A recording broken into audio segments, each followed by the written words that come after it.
Sahih Buxariyda kelgan hadisda payg'ambar sollallohu alayhi vasallam aytadi: "Sayyidul istig'for, istig'forlarning eng yaxshisi, eng boshchisi bu ne? Anta qula", shunday deb aytadi dedi. Allohumma anta robbi la ilaha illa ant, xalaqtani va ana abduk, va ana ala ahdika va wa'dika mastata'tu. A'udhu bika min sharri ma sana'tu, abu laka bi ni'matika alayya va abu bi zambi, faghfir li fa innahu la yaghfiru dhunuba illa ant. Payg'ambar sollallohu alayhi vasallam aytdi: "Kimdeki mushuni erta menен ayta turgan bolsa, анда муқилам дейт. Ошого ишенген абалда, ыхластуу абалда айта турган болсо, ошол зикирде эрте менен. Ал кечке чейин өлүп кала турган болсо, анда ал бейиш элеринен болот дейт. Же болбосо кечкиргенде айта турган болсо, ал эмне таң аткы чейин өлүп кала турган болсо, ага ажал келип кала турган болсо, анда ал дагы бейиш элеринен болот дейт. Бирок шарты эмне? Ыхлас менен берилген абалда айтуу дейт. Бул ушул сайидул истигфар деп аталынат. Бул эрте менен кечинде айтылуучу зикирлер.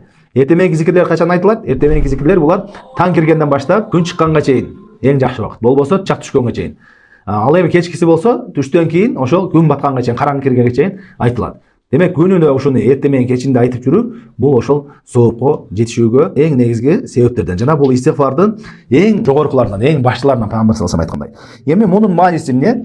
Аллахумма анта робби ла илаха илля ант. О Аллахым, сен менин Раббымсың. Өзүңөн башка сыйынууга татыктуу зат жок. Халактани ва ана абдук. Сен мени жараттың, мен сенин кулуңмун. Ва ана аля ахдика ва вa'дика мастатa'т. Мен сага берген убаданын үстүндөмүн. Колуман келишинче убаданын үстүндөмүн. Мындайча айтканда, буйруктарыңа аткарып, кайтарган нерселеримден тыйылып жүрүүгө ошол убаданын негизинде колуман келишинче аракеттемин.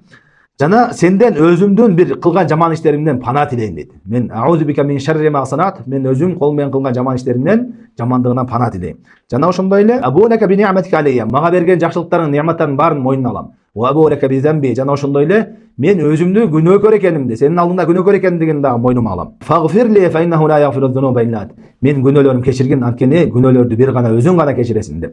Ушундай деп айтуу. Күндө ушуну арабчасыны жаттап, кимде ким эрте менен айта турган болсо, якын менен, ихлас менен айта турган болсо, эмне? Кечке чейин өлүп кала турган болсо, ал бейиш элеринен болот деди. Кечинде айтып өлө турган болсо, ал таң аткы чейин өлө турган болсо, эмне? Ал да бейиш элеринен болот. Бул Сахих Бухарийде келген хадистерден.